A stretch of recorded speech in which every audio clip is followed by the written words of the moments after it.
Hi guys welcome to हाम्रो family blog.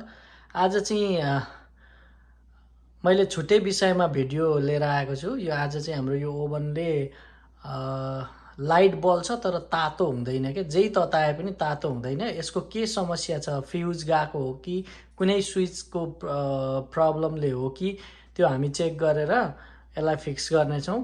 अन्तिमसम्म video हेरिदिनु होला। के कस्तो लाग्छ अन्तिममा प्रतिक्रिया पनि दिनु होला। तल कमेन्ट बक्समा गएर कमेन्ट गर्नु होला।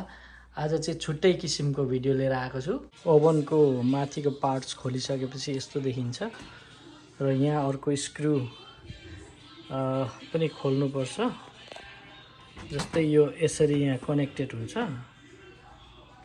यहाँको एउटा स्क्रु झिकेपछि यसरी यो स्क्रु झिकेपछि यसलाई हल्का उँभो उचालेपछि खोलिन्छ। र अब यहाँ भित्र हेरौँ यसको।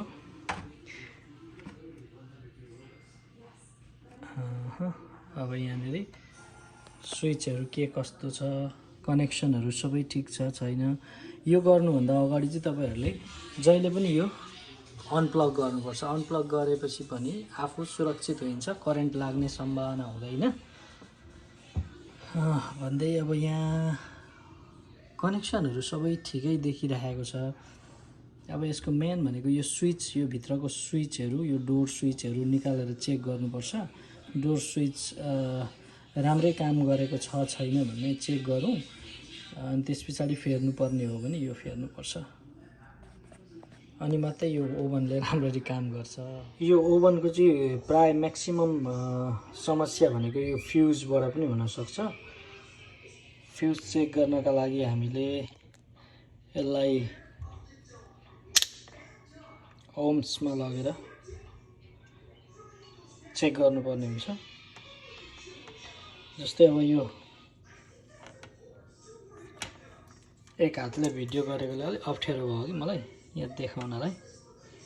यो दुईटा साइड पहिला चेक गर्नुपर्छ कि यो दुईटा कनेक्ट गर्दा बज्छ बज्दैन। सजिलोको लागि मैले जस्तै अब यसलाई यो साउन्ड आयो नि, अब यो फ्युजलाई पनि दुईपट्टिबाट टच गर्दाखेरि साउन्ड आयो भने फ्युज ठिक छ, यदि साउन्ड आएन भने फ्युज फेर्नुपर्ने भएको छ भनेर बुझ्नुपर्छ। चेक गरौँ है त। ल यो फ्युज पनि ठिक रहेछ, योलाई हेरौँ। यो पनि ठिक छ भनेपछि हाम्रो फ्युजको समस्या केही पनि रहेन रहेछ। अब हामी अर्को स्विच चेक गर्नुपर्छ। अब स्विचतिर जाउँ। यो स्विचहरू चाहिँ सबै डिस्कनेक्ट गरेपछि यहाँनिर यो यसलाई हल्का तानेपछि फुत्तै निस्किन्छ क्या। यो त्यस्तो गाह्रो छैन यो निकाल्नलाई पनि। अब यो स्विचहरू डिस्कनेक्ट गरेर हामी चेक गर्छौँ कस्तो हो। यदि बिग्रेको रहेछ यो स्विच भने यसलाई रिप्लेस गर्नुपर्छ, छैन रहेछ र अरू नै समस्या हो भने चाहिँ सबै यसको पार्ट पुर्जाहरू चेक गरेर के को प्रब्लम हो त्यो हेरेर मात्रै फिक्स गर्नुपर्ने हुन्छ। म चाहिँ अहिले माइनर फिक्सको लागि माइनर स्विचहरू मात्रै चेक गर्छु। मैले यहाँको स्विचहरू पनि झिकिसकेँ। जस्तै हाम्रो यो डोरले, यो डोर गएर ठ्याक्कै यो डोर थिचिँदाखेरि मात्रै त्यो स्विच अन हुन्छ। हामीले ओभन चलाउँदाखेरि यो दैलो लाएर नलगाइ चलायो भने नचल्ने त त्यो सबैलाई थाहा छँदैछ, चल्दैन, कुनै बटनले पनि काम गर्दैन। जब यो दैलो लाउँदाखेरि हामी लक क्लिक हुन्छ नि, त्यो क्लिक भएपछि मात्रै यो ओभन चल्छ। त्यही भएर अब हामी यहाँनिर त्यो निकालेको यहाँ तीनवटा निकालेको छु मैले स्विच। यो तीनवटा स्विचमा चाहिँ यो तिनटैलाई चेक गर्छौँ हामी। यो तिनटैमा पावर कनेक्सनहरू के कस्तो छ, कुन स्विचले राम्रो काम गर्दैछ छैन।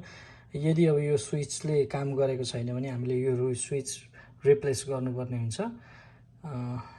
म यो सिरियली यो तिनटालाई एक एकवटा गर्दै म टेस्ट गर्न सुरु गर्छु। अब यो तीनवटालाई चाहिँ म एउटा गरेर सुरु गर्छु। फर्स्टमा योबाट सुरु गरौँ।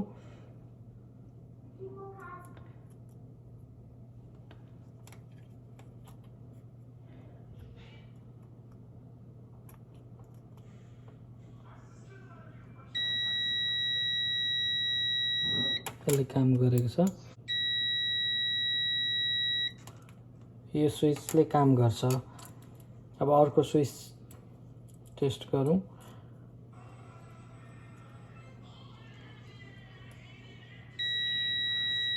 यो पनि ठिकै छ। अब यसलाई टेस्ट गरौँ।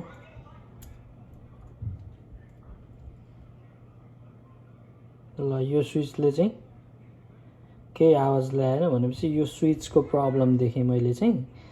अब यो स्विच हामी फेर्छौँ। यसलाई अहिले तपाईहरुले जुनै जस्तै अब एमाजोनबाट भयो, इबेबाट भयो, होम डिपो, लोसतिर पनि पाउन सक्नुहुन्छ। ल हाम्रो त्यो पार्ट्स पनि आइसकेको छ। जुन बिग्रेको पार्ट्स एउटा बिग्रेको थियो, यसमा चाहिँ दुईटा प्याकेजमा दुईटा आउँदो रहेछ। यो पनि मैले नयाँ रिप्लेस गरिसकेँ। अब यो तलको तार जोड्नु छ। यो दुईटा तार कनेक्सन गरेपछि अनि म स्क्रु गर्छु। यो एउटा हातले होल्ड गर्दै क्यामेरा होल्ड गर्दै एउटा हातले गर्न चाहिँ अलिक गाह्रो हुँदो रहेछ।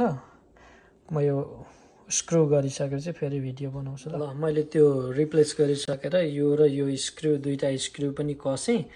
यसमा जुन हाम्रो यो दुलोमा चाहिँ यो गएर क्लोज हुँदाखेरि क्लिक गर्ने यो लकले चाहिँ त्यहाँ क्लिक गर्दा मात्रै त्यो स्विचले पावर सप्लाई गरेर चाहिँ त्यहाँदेखि तातिने हो। यो भनेको यसको समस्या चाहिँ के हो भने अस्ति चाहिँ त्यो एउटा स्विच बिग्रेको थियो र जति फ्यानहरू चल्छ एभ्रिथिङ हुन्छ, यो रोटेट यो घुम्थेन। अनि जेही तताउन लाए पनि जति मिनट लाए पनि जस्तो चिसो लगाएको त्यतिकै चिसो हुन्थ्यो। तातो भन्ने एउटा केही हुन्थेन। त्यो एउटा स्विचले गर्दा बिग्रेको त्यो एउटा पत्ता लगाएँ मैले। फ्युजहरू सबै चेक गरेँ, फ्युजहरू एकदम राम्रो छ। त्यो स्विच फेर्दाखेरि काम चल्यो भने काम चल्यो, चलेन भने फेरि यसको मोटरहरू बिग्रेको हो कि यसको के हो अरू फाइन्ड आउट गर्नुपर्छ। अब टेस्ट गरौँ अब चल्छ चल्दैन। त्यसको लागि हामी पावर कनेक्ट गरौँ। पावर कनेक्ट गर्दाखेरि लाइट बल्यो। अब म यो सबै स्क्रु गरेर फेरि ब्याक आउँछु।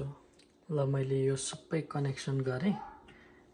यो स्क्रु गरेर यो माथिदेखि यिनीहरू पनि सबै स्क्रु गरेर रेडी गरेँ। अब हेरौँ क्लोज गर्दाखेरि क्लोज गरेर हामी चलाइ हेरौँ। अब 30 सेकेन्ड स्टार्ट। ओके, मजाले चल्न थाल्यो। मेन प्रब्लम त्यही रहेछ। हाम्रो प्रब्लम सल्भ भयो भन्ने मलाई लाग्यो। अब हामी पानी तताइ हेरौँ। टेस्टको लागि पानी तताउँदाखेरि तातो भयो भने एकदमै सक्सेसफुल्ली मैले यो ओभन रिप्लेस गरेँ भन्ने हुन्छ।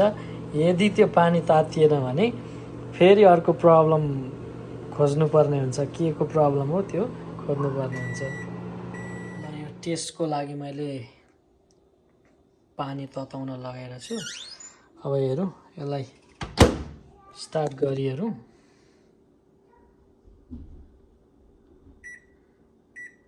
Thirty second start. ल घुम्न थाल्यो। हेरौँ अब 30 सेकेन्डमा कतिको तातो हुन्छ। तातिएन भने चाहिँ फेरि समस्या के रहेछ भनेर अब धुई पताल लाएर खोजेरै भए पनि यो ओभन पुरै रिप्लेस गर्नुभन्दा चाहिँ पार्ट्स किनेर तपाईँको फेर्यो भने चाहिँ हामी धेरै पैसामा बचिन्छ।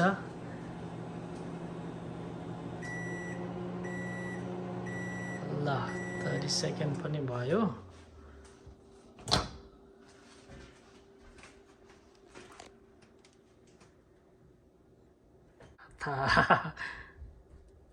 तातो मजाले पानी तातेछ। बाफुड्न थाल्यो। यहाँ हेर्नुहोस् है, हाम्रो ओभनको समस्या पनि समाधान भयो। यदि तपाईहरूलाई यो भिडियो कस्तो लाग्यो, तपाईहरूलाई पनि यदि आफ्नो ओभनहरू बिग्रिँदाखेरि फुल्ली $500-600 लाएर फेर्नु भन्दा चाहिँ यो लगभग $8-10 पार्ट्स किनेर फेर्दाखेरि धेरै पैसा सेभ गर्न सकिन्छ। भिडियो कस्तो लाग्यो कमेन्ट गरिदिनु होला। यदि तपाईले सब्स्क्राइब गर्नुभएको छैन भने हाम्रो च्यानललाई सब्स्क्राइब गर्नुहोस्। यस्तै अरू भिडियो पनि लिएर फेरि हजुरहरुसम्म आउने छु। अहिले यो ओभनको मलाई जहाँसम्म लाग्छ तपाईहरुले पनि यो भिडियो हेरेर आफ्नो बिग्रेको ओभनलाई फेरि रिचल्ने बनाउन सक्नुहुन्छ। ल हाम्रो ओभन पनि एकदमै मजाले बनिएको छ। तपाईलाई यो भिडियो के कस्तो लाग्यो कमेन्ट गरिदिनु होला। मलाई जहाँसम्म लाग्छ तपाईहरुलाई पनि यो भिडियोले मद्दत पुर्यायो होला। यदि तपाईहरुलाई केही त्यस्तो समस्याहरू पर्यो ओभनको भने मेन त यो लाइटिङ कुनै बेला यो लाइटको फ्युज जान सक्छ। मेरो चाहिँ मेन समस्या यही पानीहरू या जे पनि नतात्ने, तताउँदै नतताउने, जति लाए पनि नतातिने समस्या थियो। एउटा स्विच फेर्दाखेरि पुरै काम काट्यो यसले। $8 को पार्ट्सले अलिकति मेहनत गर्यो भने 2-3 सय जोगिन्छ। ल अन्तिमसम्म हेरिदिनु भएकोमा सम्पूर्णलाई धेरै धेरै धन्यवाद। यस्तै नयाँ भिडियोहरू जानकारीमूलक भिडियोहरू हेर्न चाहनुहुन्छ भने हाम्रो युट्युब च्यानललाई सब्स्क्राइब गर्नुहोला। हवस् त आजलाई यति नै। बाइ बाइ, धन्यवाद, सी यू अगेन।